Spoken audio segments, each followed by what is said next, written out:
Y toppers need to exercise.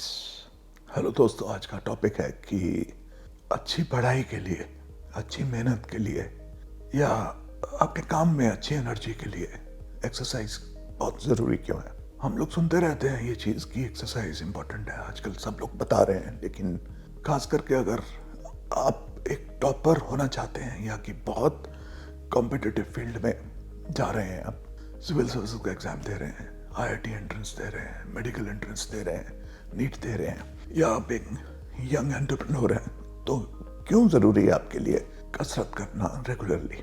आज हम थोड़ा इसको सिंपल टर्म्स में बात करेंगे जिससे क्लैरिटी हो, और ये आप लास्ट तक वीडियो ज़रूर देखिए।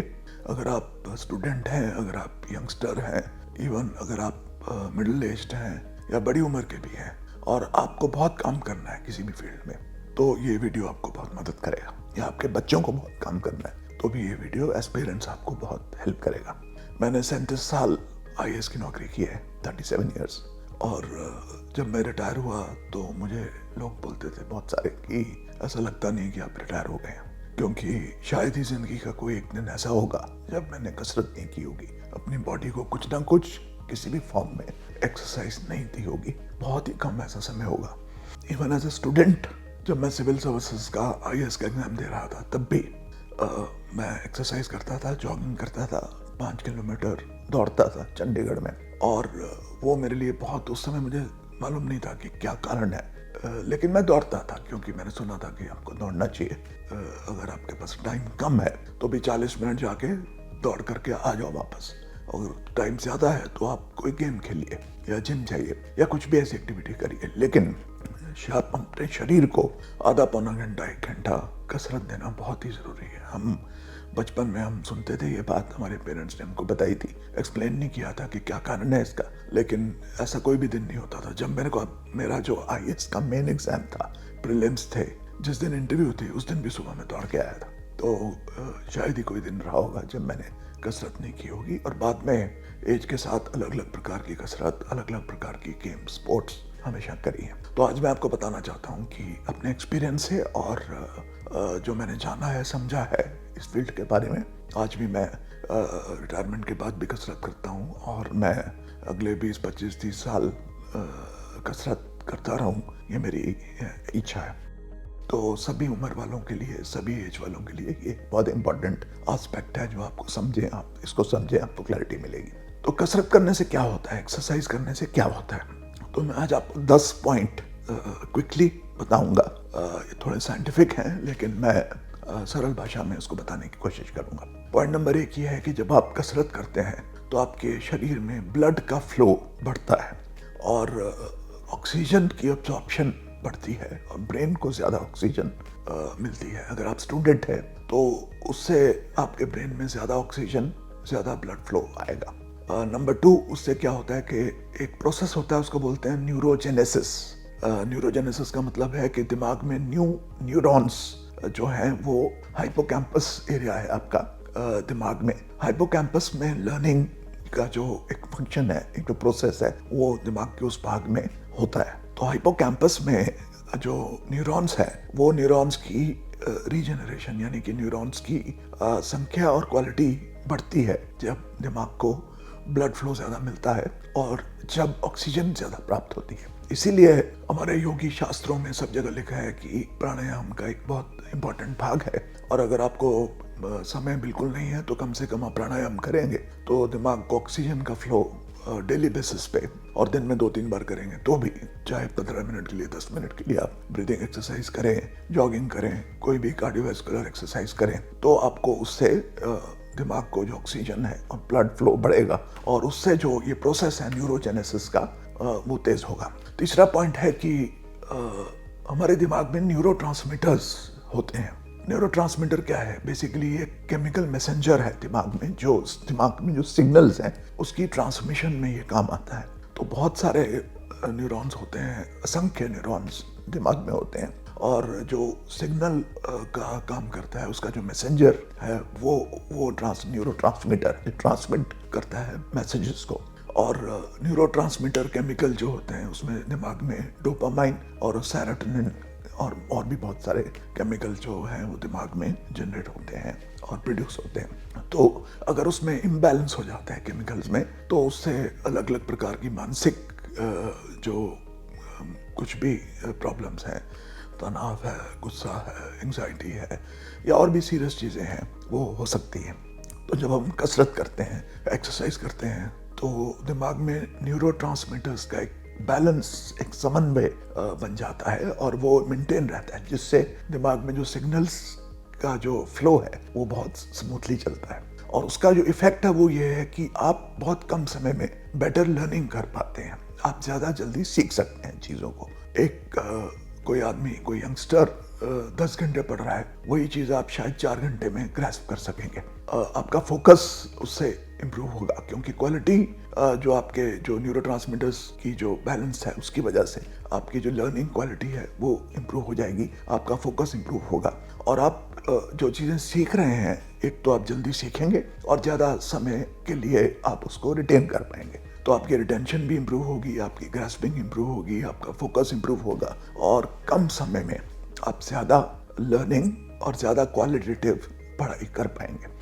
चौथा पॉइंट है कि एक्सरसाइज करने से स्ट्रेस कम होता है, यानी कि आपको जो स्ट्रेस है, जो आपको एंग्जाइटी है वो कम होती है, क्योंकि आप जब पढ़ रहे होते हैं, कोई भी आप मुश्किल काम करते हैं, कोई भी आप कंपटीशन में या कोई बहुत लोगों के साथ compete करके आपको आगे जाना है, चाहे वो पढ़ाई है, चाहे वो कोई भी फील्ड है, आपको बिजनेस में भी, तो बहुत सारी इश्यूज आपकी तरफ आती हैं, एनवायरनमेंट आपकी तरफ बहुत सारे चैलेंजेस फेंकता है। तो उस समय स्ट्रेस हो, बॉडी का जो नेचुरल रिएक्शन है वो है स्ट्रेस प्रोडक्शन। तो जो स्ट्रेस बॉडी में आता है जब हम हार्ड वर्क कर रहे होते हैं, उसको रिड्यूस करती है एक्सरसाइज।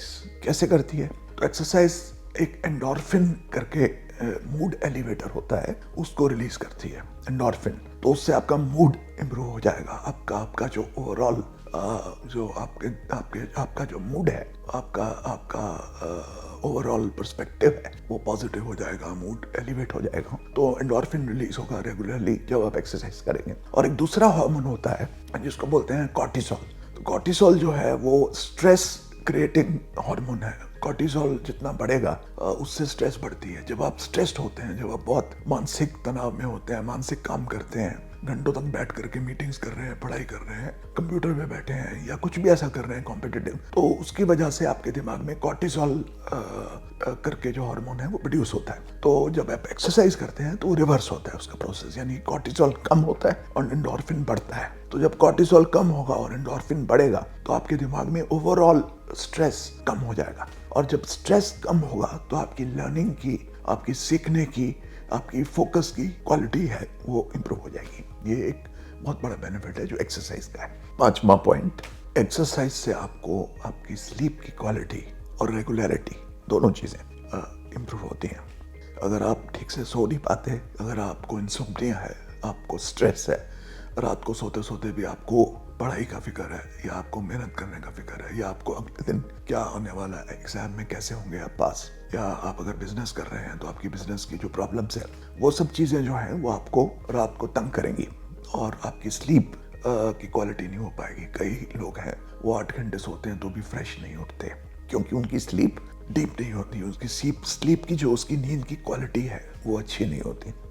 तो यदि आपकी नींद की क्वालिटी अच्छी हो जाए, अगर आप बिल्कुल साउंड स्लीप में रहें और ऐसे जिसको बोला जाता है कि शव अवस्था, जो बिल्कुल जैसे सब कुछ भूल करके घोड़े बेच के आप सो जाएं, तो सुबह उठेंगे तो बहुत आप फ्रेश होंगे। तो ये तभी संभव है अगर आपकी बॉडी दिन में थकेगी, अगर आप एक्सरसाइज करेंगे और आप पूरा दिन बैठ के पढ़ते रहेंगे, काम करेंगे, डेस्क पे बैठेंगे, या आप मीटिंग्स करते रहेंगे ऑफिस में, या कुछ भी आप मानसिक करते रहेंगे और उसको बैलेंस नहीं करेंगे, तो आपकी स्लीप सही नहीं होगी क्योंकि आपकी बॉडी थकी नहीं है। तो अगर आपकी नींद अच्छी होगी तो आपकी एफिशिएंसी भी बढ़ जाएगी।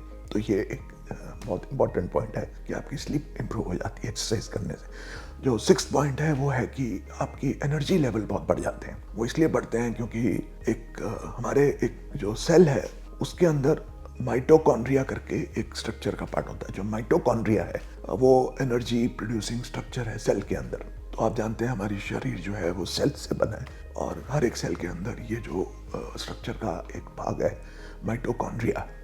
उसके अंदर जो आपकी एफिशिएंसी है वो उसकी एफिशिएंसी को वो बढ़ा देता है और उससे ज़्यादा ऑक्सीजन एब्जॉर्प्शन, यानी कि ऑक्सीजन जब आपके सेल्स में जाती है तो उसको रिटेन करना, उसको एब्जॉर्ब करना और उसको यूटिलाइज यानी कि उसका उपयोग करना, तो वो क्षमता हमारे शरीर के सेल्स की बढ़ जाती है। जब हम कसरत करते हैं रेगुलरली, तो थोड़ा समय भी कसरत करेंगे, आधा घंटा भी, तो बाकी के 24 घंटे आपके सेल्स की ऑक्सीजन एब्जॉर्प्शन इम्प्रूव हो जाएगी और जो आपके सेल में माइटोकॉन्ड्रिया है जो उसकी एफिशिएंसी बढ़ जाएगी और उससे ओवरऑल ज़्यादा एनर्जेटिक रहेंगे, एनर्जी लेवल ज़्यादा रहेगा। हमारे शरीर जो है उसका जो बेसिक उसको चलाने वाली चीज़ है वो एनर्जी है। यदि आप में एनर्जी नहीं है, अगर आप थके हैं, आप चाहे 10 घंटे भी बैठ लें, पढ़ लें, लेकिन अगर आप एब्जॉर्ब नहीं कर पाए, फोकस नहीं कर पाए, थके रहे और आप खुश नहीं रहे, तो कोई फ़ायदा नहीं उस पढ़ाई का, उस मेहनत का या उन मीटिंग्स का, क्योंकि दिमाग की क्रिएटिविटी जो है वो कॉम्प्रोमाइज़ हो जाएगी, वो कम हो जाएगी। तो ये जो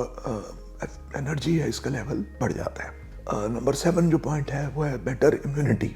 तो आपके शरीर की ओवरऑल इम्यूनिटी, यानी कि बीमारी का प्रतिकार करने के लिए जो हमारी क्षमता है, बाहर से कोई भी बीमारी आती है, कुछ भी इन्फेक्शन आती है, उसको कोई भी रोग है, उसका मुकाबला करने की हमारे जो शरीर की शक्ति है, जो नेचुरल शक्ति है, वो इम्प्रूव होती है अगर हम एक्सरसाइज करते हैं। तो आप बार बार बीमार नहीं पड़ेंगे, छोटी छोटी चीज़ों से आपका शरीर जो है वो ग्रस्त नहीं होगा। अदरवाइज अगर आप कभी हेडेक, कभी सिर दर्द हो गया, कभी आपकी पीठ दुख रही है, कभी पेट में दर्द है, कभी आपको बुखार जैसा लग रहा है, कभी आप शिथिल या थोड़े आलसी हो रहे हैं, ये सब जो चीज़ें हैं इनसे आप दूर रहेंगे। अगर आप एक्सरसाइज कर रहे हैं तो इन्फेक्शन, अनलेस कि इन्फेक्शन बहुत बड़े लेवल की ना हो, तब तक आपको कुछ होगा नहीं छोटी मोटी चीज़ से। और जब नहीं होगा तो उसका फ़ायदा ये है कि आपको प्रोडक्टिव टाइम आपके शरीर का ज़्यादा मिलेगा, आपका शरीर और मन और दिमाग तंदुरुस्त रहेंगे और आप उस वजह से ज़्यादा काम कर पाएंगे, और ज़्यादा काम कर पाएंगे तो आपकी आउटपुट की क्वालिटी और समय दोनों सुधरेंगे और उसकी वजह से आपको सक्सेस मिलेगी दूसरे लोगों की कंपैरिजन में। पॉइंट नंबर 8 ये है कि आपको आपके हार्ट की कंडीशन जो है वो भी अच्छी रहेगी, ब्लड सर्कुलेशन ठीक रहेगा और ओवरऑल कार्डियोवैस्कुलर जो हेल्थ है आपकी वो अच्छी रहेगी। अगर आप रेगुलर बेसिस पे एक्सरसाइज कर रहे हैं तो आपका दिमाग भी सही रहेगा, आपका दिल भी सही रहेगा, तो उस वजह से ओवरऑल आपकी हेल्थ जो है वो अच्छी रहेगी। और जो लास्ट पॉइंट है वो ये है कि आपका वेट कंट्रोल में रहेगा, तो ओबेसिटी की इशू नहीं आएगी। अगर आप अच्छे से खाना भी इंजॉय कर पाते हैं, खा भी सकते हैं, कभी कभी इंडल्ज भी कर सकते हैं, जो कि वेट कंट्रोल जो है वो 70% आपकी डाइट पे डिपेंड करता है, 30% एक्सरसाइज पे करता है। लेकिन फिर भी अगर आप कभी कभी चीट मील्स कर रहे हैं, कभी कभी कुछ ऐसा खा रहे हैं, तो आपको बहुत ज़्यादा सोचना नहीं पड़ेगा, चिंता नहीं होगी और आपका वज़न जो है वो मोर और लेस कई सालों तक कांस्टेंट मेंटेन रहेगा, बहुत ज़्यादा डाइटिंग या स्टारवेशन के बिना, अगर आपकी एक्सरसाइज बैलेंस हो रही है। तो ये सब कारण हैं। मैं हमेशा एक्सरसाइज करता था। जो सक्सेसफुल लोग हैं उनको मैं बहुत क्लोजली जानता हूँ। कुछ ऐसे बहुत बड़े बड़े जो सक्सेसफुल लोग हैं, बहुत उम्र में भी वो एक्सरसाइज करते हैं और सालों तक करते रहते हैं। तो एक्सरसाइज ऐसी चीज़ नहीं है कि जो आपको कभी छोड़नी है, आपकी कोई भी उम्र हो। अगर आप छोटे बच्चे हैं तो नेचुरली आप देखते होंगे छोटे बच्चे इधर उधर घूमते हैं और वो नेचुरल वे में अपने शरीर को एक्सरसाइज देते हैं। जब बहुत छोटे 5 साल, 7 साल, 10 साल के होते हैं, लेकिन जब 10, 11, 12 साल के हो जाते हैं तो उसके बाद सोशल कंडीशनिंग या प्रेशर्स या मोबाइल फ़ोन, टीवी, इन वजहों से सेडेंट्री लाइफस्टाइल हो जाता है, बैठते रहते हैं, फिर आहिस्ता आहिस्ता फिजिकल एक्टिविटी कम हो जाती है। और आजकल इतने सारे यंत्र आ गए हैं हमारे पास कि हम बिना कुछ किए भी सर्वाइव कर सकते हैं, तो हमारी हैबिट चली जाती है एक्सरसाइज करने की। तो स्ट्रक्चर्ड एक्सरसाइज आप हमेशा करिए। अगर आप कोई बहुत बड़ा एग्जाम दे रहे हैं, बहुत बड़ी मेहनत कर रहे हैं, आपको बहुत पढ़ाई करनी है, बहुत काम करना है, ऑफिस में बहुत काम है, कोई बहुत बड़ा प्रोजेक्ट आपके पास है, और अगर नहीं है तो भी आपके पास बिल्कुल काम नहीं है और आप बोर हो रहे हैं, उसका इलाज भी एक्सरसाइज है। तो ज़्यादा काम का इलाज भी एक्सरसाइज है, कम काम का इलाज भी, बोर्डम का इलाज भी एक्सरसाइज है। एक्सरसाइज हमेशा करिए और सिर्फ युवाओं के लिए नहीं, उनके माता पिता करेंगे तो उनको देख करके शायद उनके बच्चे भी एक्सरसाइज करनी शुरू करेंगे। And it is never too late. अगर आप आज ये वीडियो देख करके आप इसको सर्कुलेट करिए, इसको आप शेयर करिए और अपनी ज़िंदगी सुधारिए। अगर आपको ये चीज़ अच्छी लगी, मेरे को बहुत लोगों ने लिखा कि आप एक्सरसाइज के बारे में वीडियो बनाइए, इसलिए आज मैं ये वीडियो बना रहा हूँ। तो अगर आपको और ऐसे वीडियोस चाहिए तो आप मुझे कमेंट सेक्शन में लिख सकते हैं, मेरे को मेल भी कर सकते हैं। और इस चैनल को मैंने इसीलिए बनाया है कि मैं लोगों को, खास करके यंगस्टर्स को, यूथ को कुछ बातें अपने एक्सपीरियंस से बता सकूं, उनको मोटिवेट कर सकूं, इंस्पायर कर सकूं, ताकि वो एक सक्सेसफुल और बहुत प्रसन्न और खुश जीवन जी सकें। All the best, do well in life and thank you very much.